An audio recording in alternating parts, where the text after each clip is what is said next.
నమస్తే అండి. Indian recipes తెలుగుకు స్వాగతం. నేను మీ సౌజన్య. ఈరోజు మన స్పెషల్ తమిళనాడు స్టైల్ మురుంగకీరే రాగి అడే.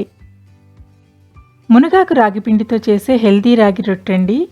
రాగులు రెగ్యులర్గా తీసుకుంటే యాంటీ ఏజింగ్లా పనిచేస్తుంది. స్కిన్ సాఫ్ట్గా బ్రైట్గా ఉంటుంది.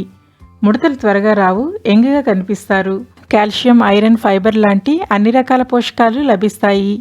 పిల్లల్లో గ్రోత్ బాగుంటుంది. పెద్దవాళ్లకు, లేడీస్కు బోన్ డెన్సిటీ పెంచుతుంది. రక్తహీనత సమస్యలను తగ్గిస్తుంది. అలాగే డైట్ చేయాలనుకున్న వాళ్లకు, బరువు తగ్గాలనుకునే వాళ్లకు బెస్ట్ ఫుడ్ అనే చెప్పొచ్చు. ఆకలిని తగ్గించి వెయిట్ కంట్రోల్లో ఉంచుతుంది. రుచిగా ఉంటుంది. షుగర్, బీపీ లాంటి దీర్ఘకాలిక వ్యాధులను కంట్రోల్ చేస్తుంది. మరైతే మునగాకు రాగి రొట్టెను టేస్టీగా ఎలా తయారు చేసుకోవాలో చూద్దామా ఇప్పుడు. ముందుగా బౌల్లో 250 గ్రాముల రాగి పిండిని తీసుకోవాలి. ఇది మార్కెట్లో దొరికే రెడీమేడ్ పిండేనండి. మీరు కావాలంటే మరాడించిన రాగి పిండిని కూడా తీసుకోవచ్చు. ఇందులో రుచికి సరిపడా ఉప్పు,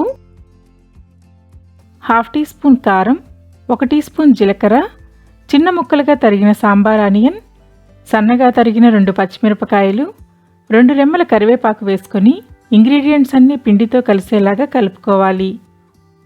కరివేపాకు చిన్న చిన్న ముక్కలుగా తుంపి వేసుకోండి. అప్పుడే ఫ్లేవర్ బాగా పడుతుంది.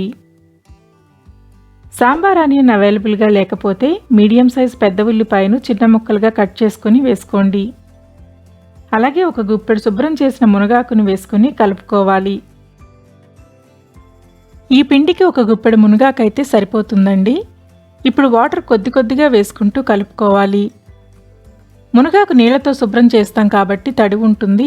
అలాగే ఉల్లిపాయల్లో కూడా మాయిశ్చర్ ఉంటుంది. కాబట్టి వాటర్ని ఒకేసారి వేసుకోకుండా కొద్ది కొద్దిగా వేసుకుంటూ పిండి కలుపుకోవాలి. నాకు ఇక్కడ 150 ml దాకా వాటర్ పట్టిందండి. పిండి గట్టిగా కాకుండా జారుగా కాకుండా కలుపుకోవాలి. గట్టిగా ఉంటే రొట్టె చుట్టూ పగుళ్ళు వస్తాయండి. జారుగా ఉంటే రొట్టె సరిగా రాదు. మునగాకు లేకపోతే ఉల్లిపాయ, పచ్చిమిరపకాయ, అల్లం, జీలకర్ర, కరివేపాకు వేసుకుని కూడా చేసుకోవచ్చు. అల్లం, జీలకర్ర, పచ్చిమిరపకాయను కచ్చాపచ్చాగా దంచి వేసుకుంటే బాగుంటుంది. అలాగే క్యారెట్ తురుము, క్యాబేజీ తురుము, చిల్లీ ఫ్లేక్స్ కూడా వేసుకోవచ్చు. వీడియోలో చూపించిన కన్సిస్టెన్సీలో పిండిని కలుపుకోవాలి. రెడీ అయిన పిండిని మనం చేసుకునే రొట్టెకి సరిపడా చిన్న చిన్న ఉండలుగా చేసుకోవాలి. కవర్కు ఆయిల్ అప్లై చేసుకోవాలి. ఆయిల్ అప్లై చేసుకుంటే రొట్టె ఈజీగా ఊడొస్తుంది.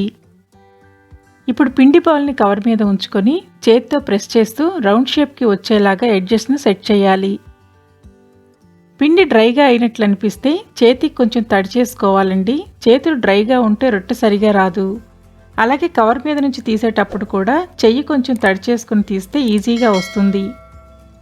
రొట్టె మందంగా ఉంటే లోపల సరిగా కుక్ అవ్వదండి. వీలైనంత పల్చగా ఒత్తుకోవాలి.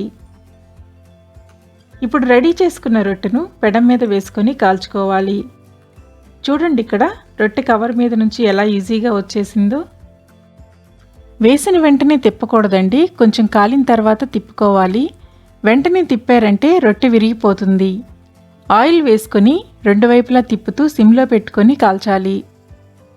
రాగి రొట్టె కాలటానికి టైం పడుతుందండి. హై ఫ్లేమ్లో కాల్చితే పైన కాలినట్లే ఉంటుంది కానీ లోపల పచ్చిగా ఉంటుంది. లో ఫ్లేమ్లో పెట్టుకొని 2 వైపులా కాల్చాలి.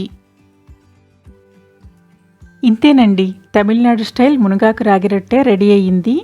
మీరు రెగ్యులర్గా డైట్లో చేర్చుకోవాల్సిన రెసిపీ అండి ఇది. మరి ట్రై చేసి కామెంట్ చేస్తారా?